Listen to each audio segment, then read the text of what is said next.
Hello guys from Porto in Portugal, and today I am taking a very smart train, the Alfa Pendular, all the way down to Lisbon, and I'm travelling in first class too. Now I'm actually starting my journey from São Bento railway station.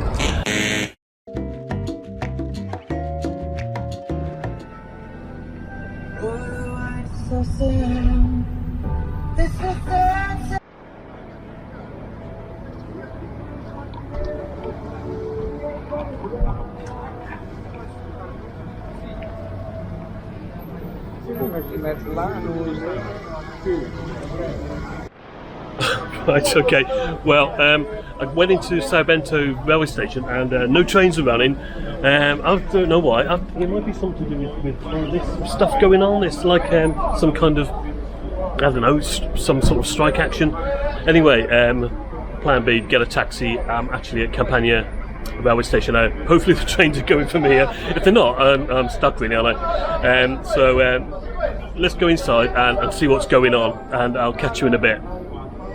Right.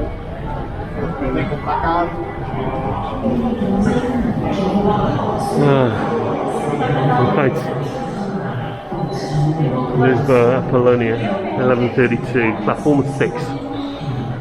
Alright, that looks fine, doesn't it? Let's head over there and well, it says platform 6, there's not actually any train on the station at all, apart from the random 2-car unit, which I hope is not the one that they've replaced the Alfa Pendular with. Alright, let's head down there and see what's going on.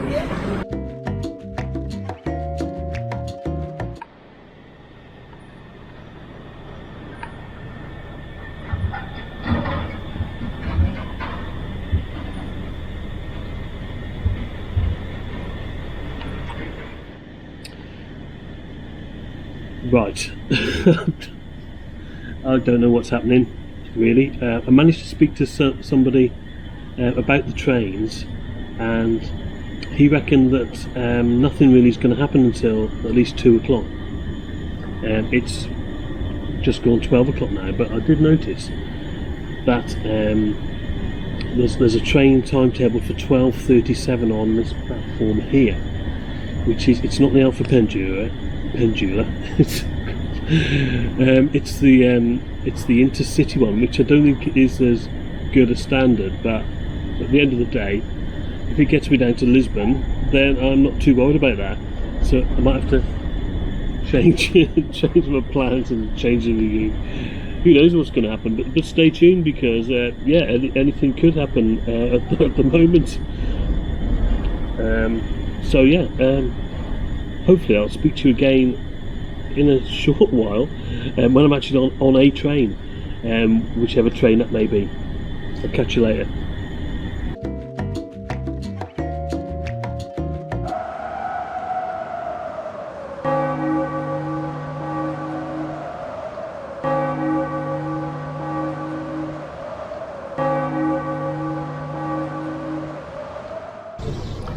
Good morning guys from a very foggy Comboios railway station in Porto.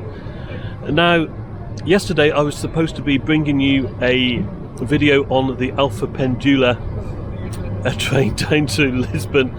Unfortunately, when I turned up here, the train crews were on strike, so nothing really happened at all yesterday. I had to rebook into the hotel. Anyway, I've just managed to get my ticket changed. And they've changed it onto an Intercity train in first class again, which is fine. Otherwise I'm going to have to wait here for another 3 hours. I did that yesterday. So this review is going to be about the Intercity train down to Lisbon. I hope you enjoy it, and I'll catch you on the train.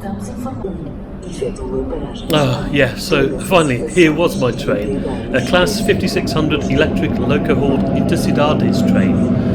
Now at the front of it, there are 1.5 carriages making up first class, and I was allocated seat 56 in carriage 81.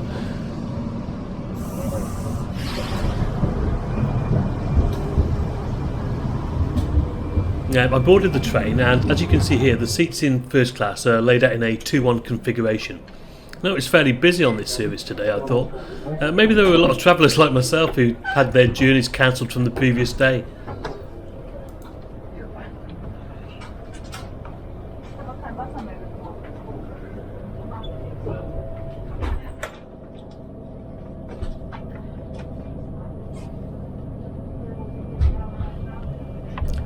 We left Campania quite slowly actually, and in really dull weather, which was a shame because I reckon the views from the Ponte de São João bridge would have been spectacular otherwise. Anyway, I sat here for a while before realising I was actually in the right seat but in the wrong carriage, carriage number 11. I'm not sure how the numbering works on these trains, to be honest, but you do need to check you're in the right one, and the numbers are in blue just inside the door when you get on board. So I ended up in the other half of first class, the second carriage back, which also contains the cafe bar. We'll have a look at that in a short while.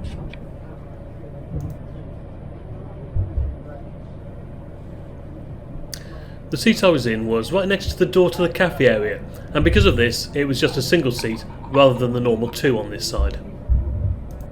I found it to be both wide and comfortable.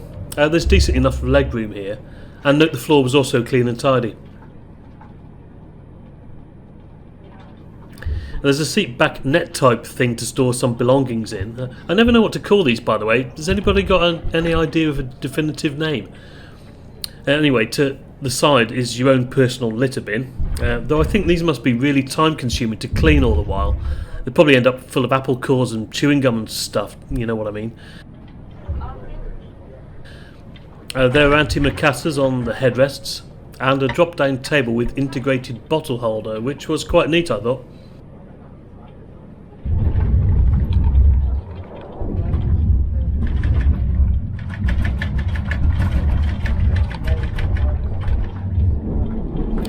The table was a good size and again was clean and tidy. Above the window we have a personal reading light, seat numbering, lime green coloured curtains and double coatings.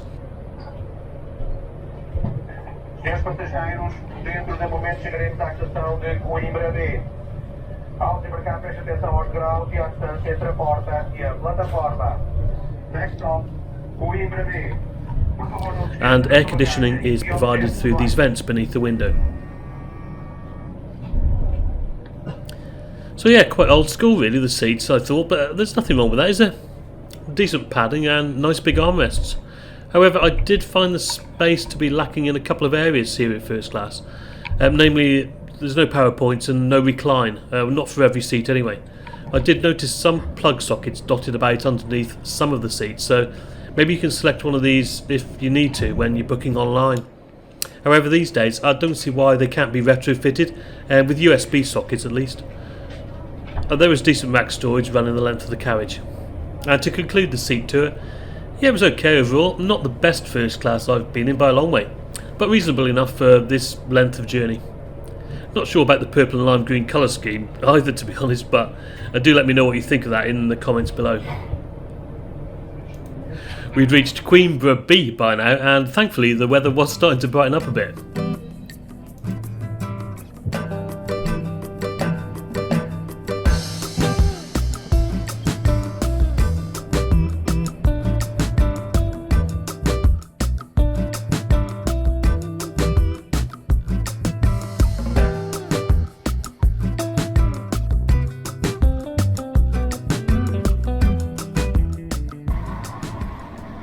Okay, so I had a bit of a wander up to the front of the train, where there was a toilet handily located in order for me to do a loo review.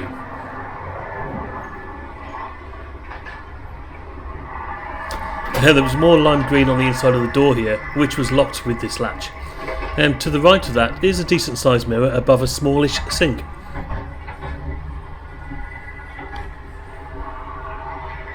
And note there's also a shaving point here if you need it. I eventually discovered that the cold water only tap was operated by a foot pump.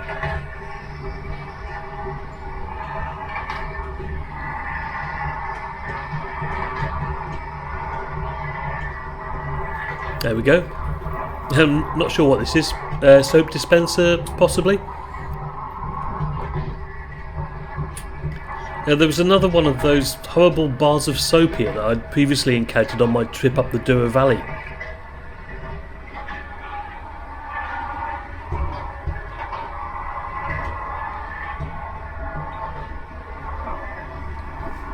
A frosted window, paper towels, and a toilet with, yes you've guessed it, a lime green seat and lid. The flush is operated by another foot pedal, and there was plenty of toilet roll in supply, and back to the hand dryer above the sink. Unfortunately that didn't seem to work on this occasion.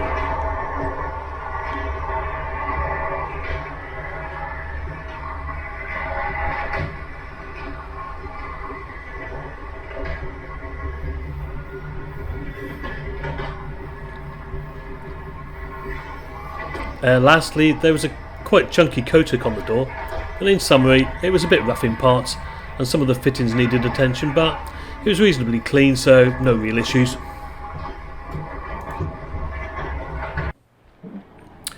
And now back outside, and I decided to check out the cafe bar, which was spacious and clean. I love this large cream seating with the big oval table, opposite to which, and in complete contrast, were a few uncomfortable looking stools and a thin table which ran along the length of the windows. From the counter service there was a limited supply of food and drink on offer. Well, it was basically crisps and chocolate for the food, but I was pleased to find it open and enjoyed a pleasant half an hour in there drinking coffee. And as you can see, it was pretty much empty, apart from a couple of other passengers that were in the seating booth next to me. So let's have a quick walk through the second class portion of the train, and you will see here that it's in an expected 2-2 configuration. The seats are a little thinner in terms of width and padding, and also it's got the standard plastic type of armrest. There is space for large luggage at the end of this carriage, and a small area for bicycles in the vestibule on the other side of the door. Well, I thought standard class was perfectly acceptable, not much different to first really. The difference in price is €7 for this service, which is denoted by the letters IC. The promo tickets are the ones you want, if they're available. Well, eventually I got to the end of the train, my favourite spot really. We were really starting to increase our speed at this point as we headed further south. Okay guys, so yeah, I'm on the train. It's the 2.5 hours into the journey. You've got another hour to go at most really, so I'm still back at the back of the train. And it's nice, it's comfortable. We're hitting top speed now, so I think it's allowed around about 160 kilometres an hour.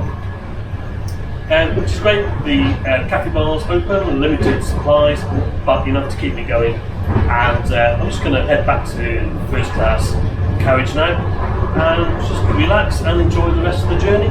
Getting into Lisbon around about 2 o'clock in the afternoon. So I'll catch you in a bit.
Plataforma Next Stop, Lisboa, Santa Apolónia.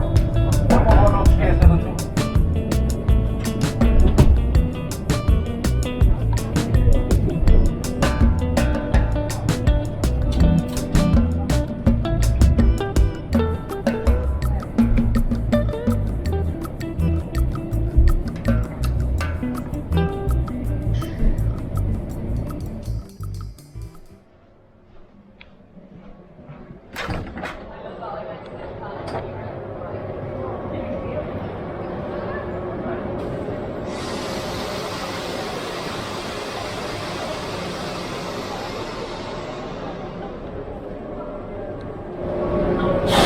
Okay guys, and that was Porto to Lisbon Santa Apollonia on the Intercity or Intercidades service.